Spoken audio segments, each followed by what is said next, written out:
Halo Sobat Cendekia semua. Dalam video kali ini, kita akan membahas mengenai uji normalitas data. Dan pendekatan yang akan kita gunakan adalah Kolmogorov-Smirnov test. Uji normalitas merupakan salah satu uji pendahuluan atau pretest yang dimaksudkan untuk mengetahui keadaan data yang nantinya dapat menjadi dasar penentuan analisis statistik yang akan digunakan. Sebagaimana yang dipahami, bahwa analisis statistik sangat terkait dengan ukuran atau skala data, dan banyak analisis statistik yang mensyaratkan asumsi-asumsi tertentu. Misalkan, statistik parametrik yang mensyaratkan bahwa data harus berdistribusi normal. Sehingga uji normalitas dilakukan untuk menilai sebaran data pada kelompok data atau variabel termasuk berdistribusi normal ataukah tidak.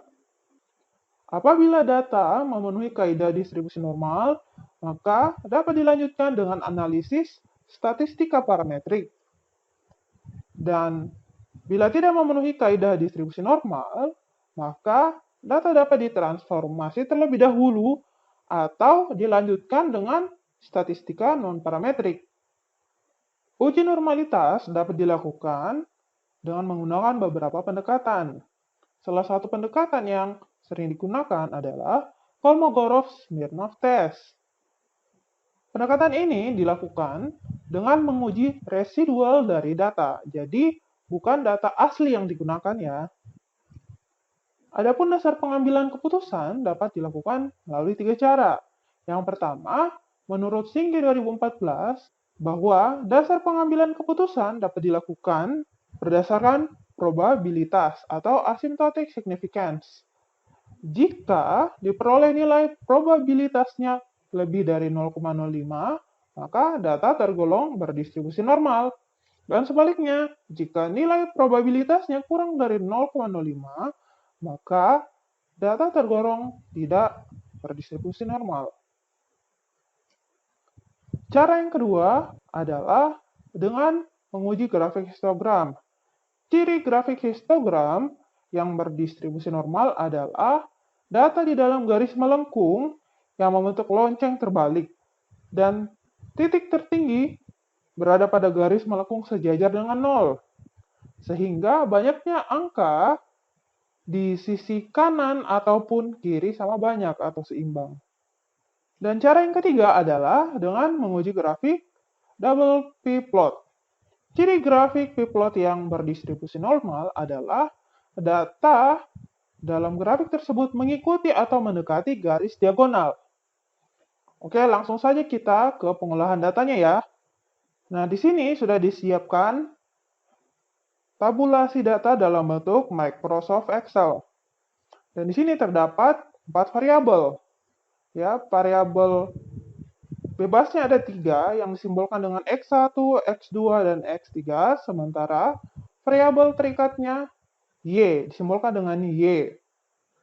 X1 ini ya adalah motivasi, X2 adalah gaji, X3 adalah bonus. Ya, dan Y ini adalah kinerja. Jadi Y ini karena merupakan variabel terikat, maka variabel terikat ini dipengaruhi oleh ketiga variabel bebas ini. Ya. Dan ini adalah data yang telah dikumpulkan dari hasil penelitian. Cara untuk mengetahui data normal atau tidak adalah dengan menyiapkan lembar SPSS. Oke, jadi kita siapkan halaman SPSS terlebih dahulu. Baik. Langkah pertama adalah kita ke variabel view. Kemudian, kolom name, kita tuliskan semua variabel yang kita gunakan. Berarti variabelnya X1, X2, X3, dan variabel Y. Nah, ini adalah simbol-simbol ya dari variabel bebas. Dan sini kita berikan keterangan variabel bebas itu. X1 adalah motivasi, yang kedua adalah gaji, ketiga adalah bonus, dan yang variabel Y-nya adalah kinerja. Kemudian kita bisa menghilangkan desimalnya, ya, karena kita tidak membutuhkan angka desimal di belakang koma. Oke. Setelah itu kita beralih ke data view. Nah, di sini sudah muncul X1, X2, X3, dan Y. Langkah selanjutnya adalah dengan mengopi seluruh data ya pada masing-masing variabel ya. Karena ini datanya ada 40, maka kita kopikan semua ya. Ctrl C, kemudian kita pastekan di data view. Oke, kita lihat datanya dulu ya. Kita harus selalu mengecek, jangan sampai ada yang ketinggalan. Oke, jumlahnya sudah 40 ya. Nah, tahap selanjutnya adalah dengan memilih analyze, kemudian regression, kemudian linear.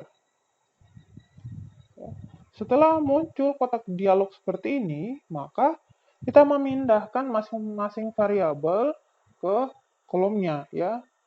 Jadi karena dependent ini adalah variabel terikat ya atau variabel yang dipengaruhi, maka yang dipengaruhi di sini adalah kinerja ya. Jadi kinerja ini dipengaruhi oleh variabel motivasi, gaji, dan bonus. Maka kinerja ini kita pindahkan ke sisi kanan. Dan variabel motivasi, gaji, dan bonus kita Ctrl A dan kita pindahkan ke kolom independen ya, artinya variabel bebas. Oke, setelah itu kita pilih save. Kemudian pada residual kita centang unstandardized. Oke, kemudian kita continue. Lalu oke. Maka akan muncul output analisis pada data view. Ya. Oke, jadi nilai-nilai ini tidak perlu kita perhatikan. Sekarang kita kembali ke data view ya. Nah, di sini sudah ada tambahan satu kolom yang merupakan nilai residual 1 gitu. Nah, uji normalitas adalah uji yang dilakukan dengan mengorelasikan nilai residualnya. Jadi, nilai yang digunakan adalah residual ini. Maka, langkah selanjutnya adalah dengan mengklik Analyze, kemudian kita pilih Non-Parametric Test, lalu Legacy Dialogs, kemudian pilih Sample KS. Ya, jadi ini adalah first sample Kolmogorov Smirnov. Ya. Setelah itu, kita pindahkan nilai residu tadi yang sudah muncul di akhir. Ya, jadi kita masukkan dan kita pindahkan ke kolom di sisi kanan ini. Setelah itu, pastikan normalnya tercentang ya pada kolom tes distribusi. Selanjutnya, klik OK. Nah, maka sudah keluar output dari uji normalitas yang kita lakukan. Ya, klik saja ini ya, mPar test.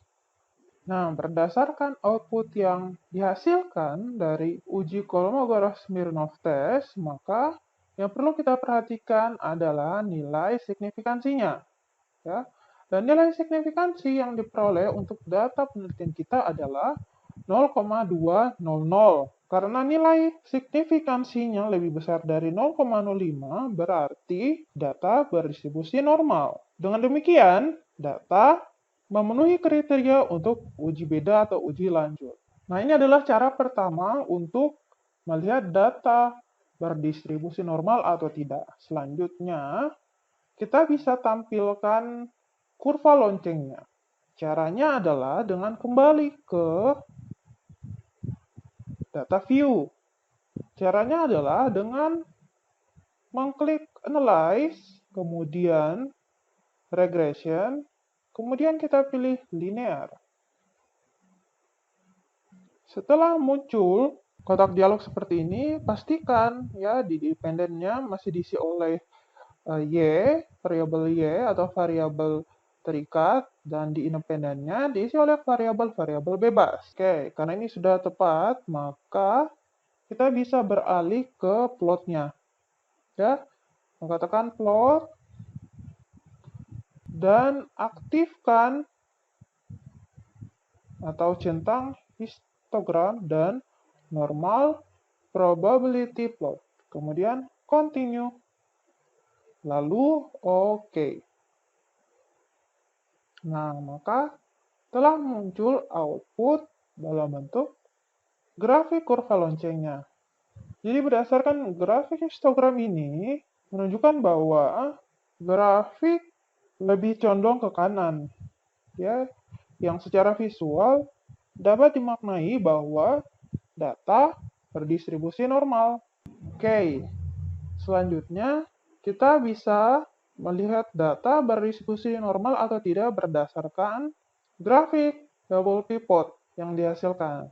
Ya, nah ini adalah grafik pivot yang sudah dihasilkan oleh analisis yang kita lakukan. Ya, nah secara grafik pivot ya, ini sangat jelas bahwa data tersebar mendekati garis diagonal. Ini adalah garis diagonal ya, dan data-datanya berada di sekitar atau mendekati garis diagonal tersebut. Ya, yang secara visual dapat disimpulkan bahwa data berdistribusi normal, sehingga valid untuk dijadikan sebagai data penduga terhadap model regresi atau uji lanjut. Demikian untuk video kali ini. Terima kasih sudah menonton. Jika ada pertanyaan atau ada yang kurang jelas, silahkan tinggalkan di kolom komen. Dan jangan lupa like, share, dan subscribe ya.